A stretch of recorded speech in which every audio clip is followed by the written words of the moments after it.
Welcome back everyone to Lore of the Shadow, and I am back here in Karas Gelebrin, where I've been speaking with Mrigaleth, and she has sent me to collect some artifacts relating to Karas Gelebrin. So let's see if we can find them and if they'll be of any use whatsoever. And while I'm looking for useful artifacts, I'll also be looking for artifacts useful in my scholarly pursuits. I've already found quite a bit. I really hope I get that wound healing skill soon. Where do I get there? I get there around level 18 or something like that, because it's really getting painful when those archers shoot me in the side. Oh, and maybe I better deal with that before I continue on. Now let's go and find these items. Make sure I have this set as my focus so that I don't get driven off track or anything like that. And after that, I could go and turn in all those quests that I have been ignoring for a while. And that picture inside of here, oh, here it is. I know. Getting distracted by the scholarly items and ignoring the quests. Oh, hi! Hey, bear, you do that. There you go.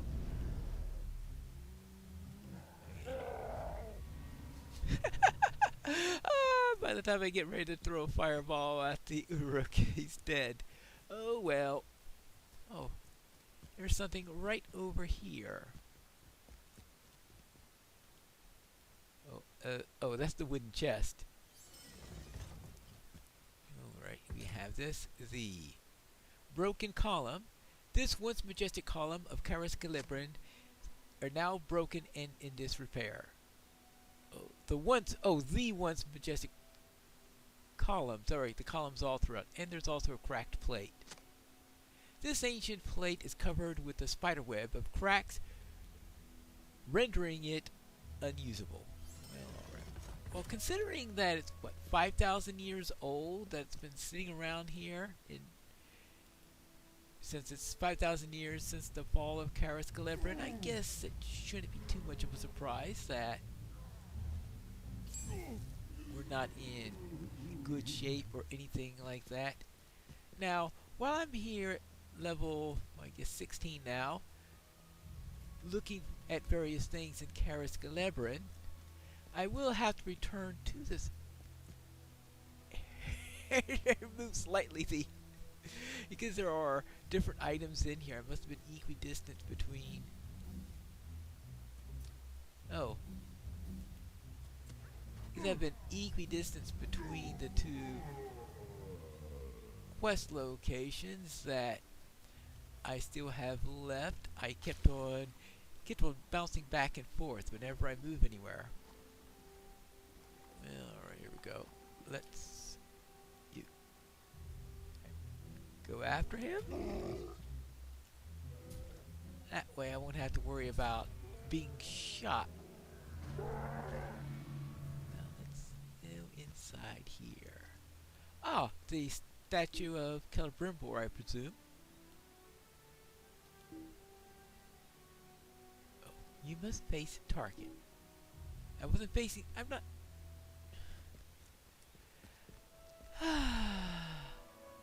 You're so touchy sometimes. Oh, it thinks I'm trying to get the aged hammer? Here we go. This hammer, worn with age, nearly falls apart in your hand. Now the toppled statue. This once proud statue of Celebrimbor now lies half buried in the earth. Oh well. Ooh, hold on. How about we head off in this direction? Ah, here is the third location. We have a lamppost, fallen lamppost, and we have none of the lamps that illuminated Karas Gelebrin by night remain standing. Well, I guess that's a likely thing to fall down easily, and a pouch. This small pouch now contains only dust and splinters of rock. So I need to bring back the artifacts. And speaking of artifacts, they're all right next to a nice convenient picture. I was saying earlier that I expect to be returning here later, because even though I'm 16 now, there is a skirmish that's set in this area and an associated quest, and we'll have to come back for that quest when the skirmish unlocks. But for now, we are doing the quests that are available at this lower level. These are sad reminders of times long past.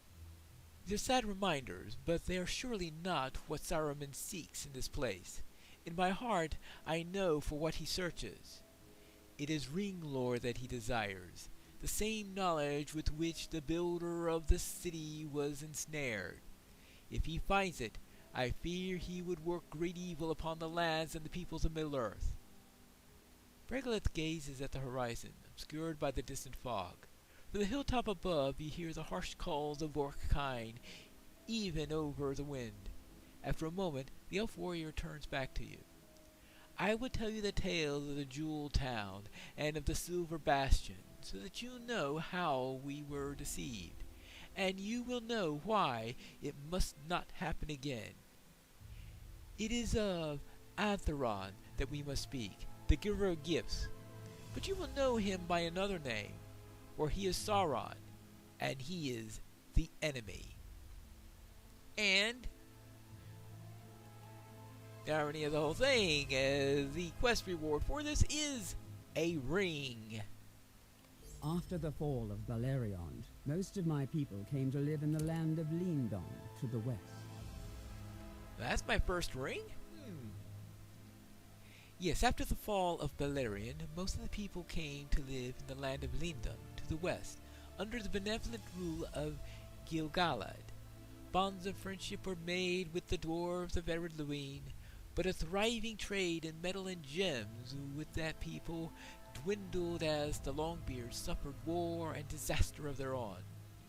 Yearning for Mithril to fashion into the works of art and beauty, many of the Noldor followed the dwarves as they journeyed eastward.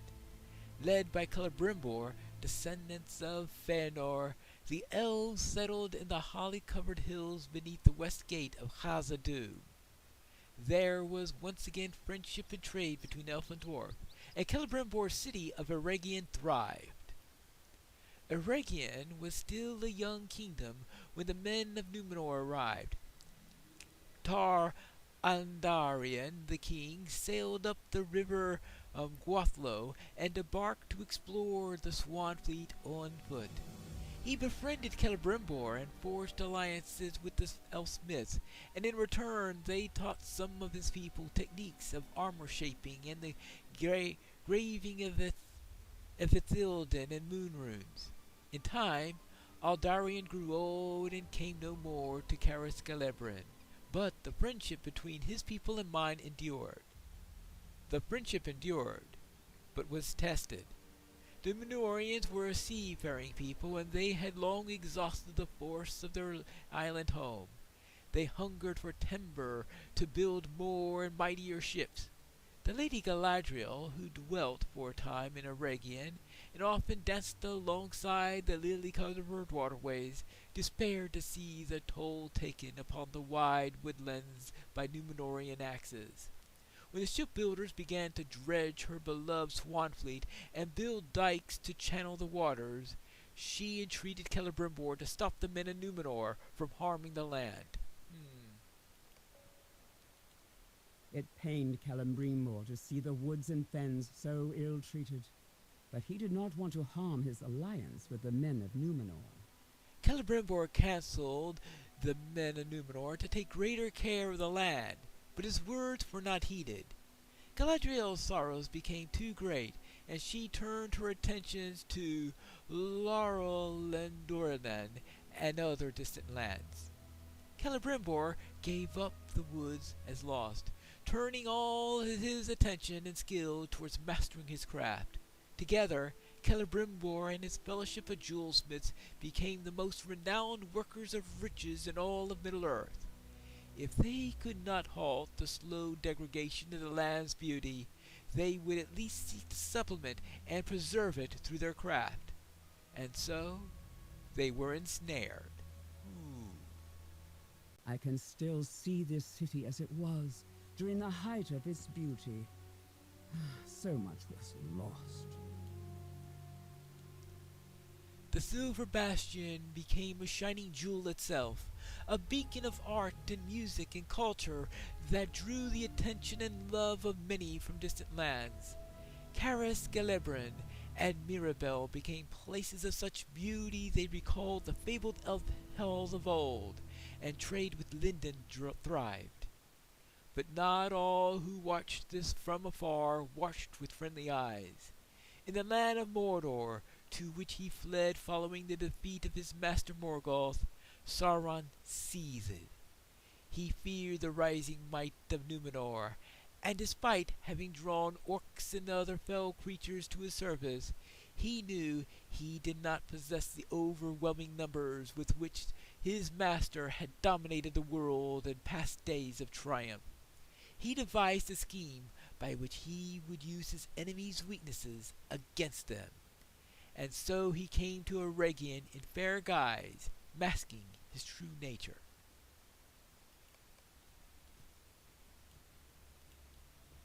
Ooh. He called himself Onthoron. Words of your craft skill have spread far and wide, Lord Celebrimbor, even into the uttermost west. I am humbled by your presence here, Onthoron. I see in your arrival an omen of good fortune. He saw omens poorly. Accept my greetings and my welcome. You will be my honored guest.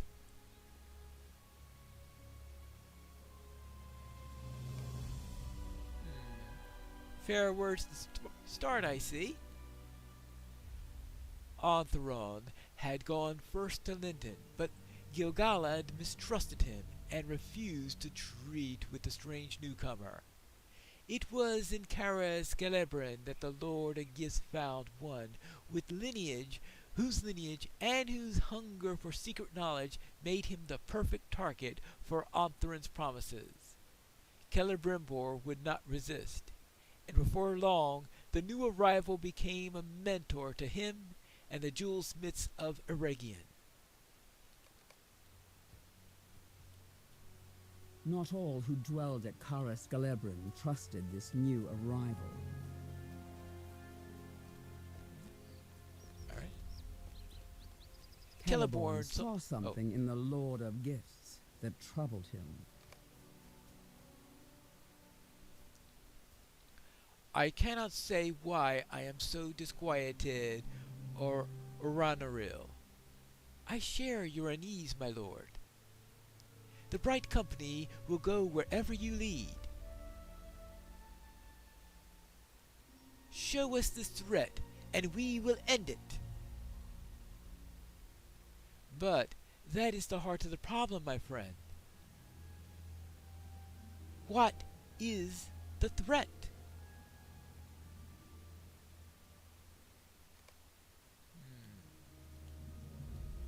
Though Galadriel was gone, Celeborn remained in Caris Gelebrin. As Eregion's chief defender, he refused to abandon these lands, and sought instead to protect them against the stranger who had seized Celebrimbor's ear. Onthoron hated the Bright Company and its deeds, and summoned one threat after another to trouble them. Celeborn and his warriors were often drawn away from the city, and many a noble elf was slain in the engagements. But still, the Lord of the Bright Company would not connect these rising threats with the newcomer, Onthoron, and his two ready smiles. Interesting we have in here the version of the story leading to the downfall of this land and of the rings of power and all that stuff, and how it differs from, of course, the Amazon version.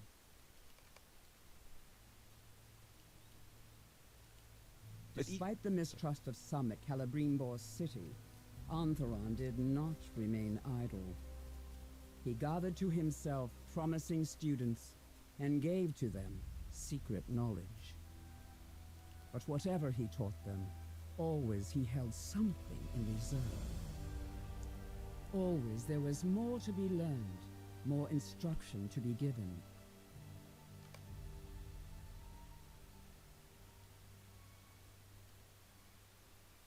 How will we know when we have mastered what thou hast taught us? The most promising among you will know, Narmalith.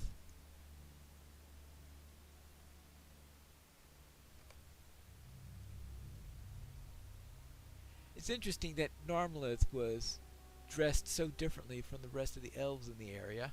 Well, Narmalith's story will, of course, become important in about 34 levels. The students were not his only pupils. As the years passed, Antheron grew more and more brazen.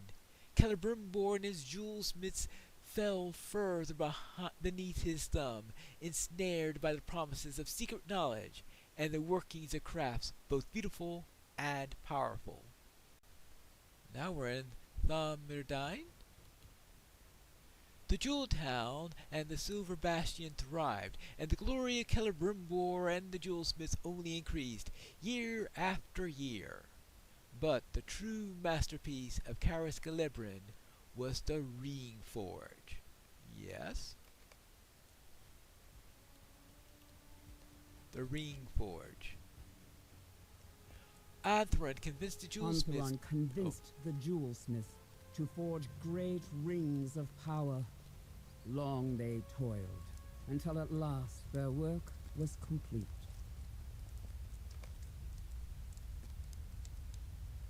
A set of 7 and a set of 9. You are certain these great rings will help preserve the land? They will help protect the lands of those who wear them, my lord. Give them to the hole diggers and the fellers of trees. The degradations they cause will be slowed. I call your arrival an omen of good fortune, Lord of Gifts. And yet, I undervalue the help that you would provide. I serve the powers, my lord. As do I, in all things.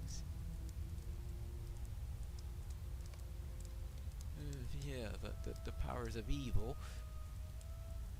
Celebrimbor gave the kings of dwarves and men the rings that he had made, and for a time he knew peace, not knowing that he had been deceived, not knowing that what he had done would nearly undo the world. Shortly afterwards, Antheron departed. He would return to Eregion only once more, and when he did, he would bring death and destruction with him. But after he was gone, Celebrimbor began to doubt. In time, suspicions awakened in his heart, and he began to worry that Antheron had ensnared him by his own greed in some devious scheme. He decided to use the arts that he had learned to forge 3 more great rings, unknown to the treacherous Lord of Gifts. He believed that he and his kinfolk could use these rings for protection, should matters go ill.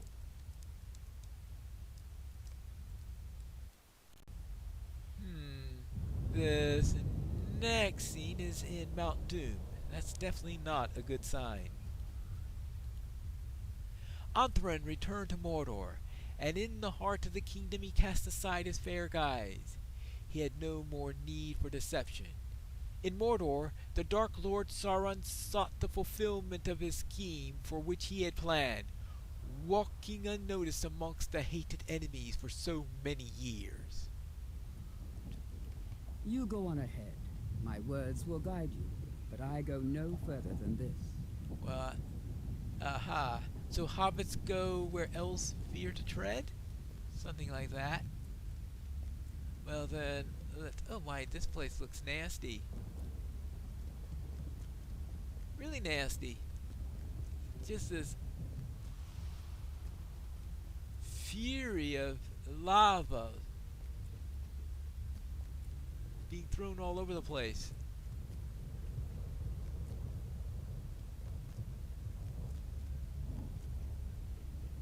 Not exactly a vacation spot for a hobbit, I must tell you. Let's get on down here into the very cracks of doom.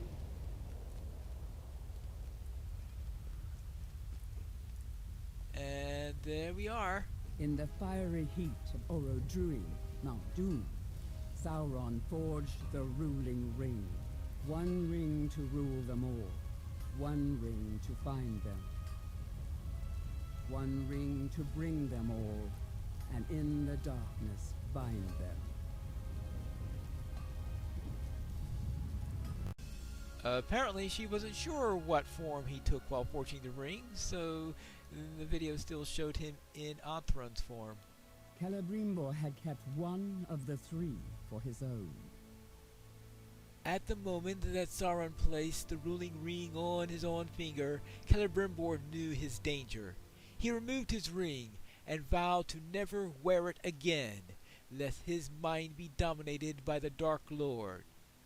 Those of the jewelsmiths who had similarly kept rings were made to give them up, sometimes by force, and the 3 rings were sent in secret into hidden bearers. Messages were sent to men, dwarves, and elves, in which Celebrimbor admitted his folly and warned of the coming war. So were the folk made ready to defend Middle-earth, but it would not be enough to save Eregion from the ravages of Sauron. The gates of Mordor opened, and the armies of Sauron came forth. He would seize as many of the rings of power as he could find, but the 3 remained hidden to him, and he touched them not.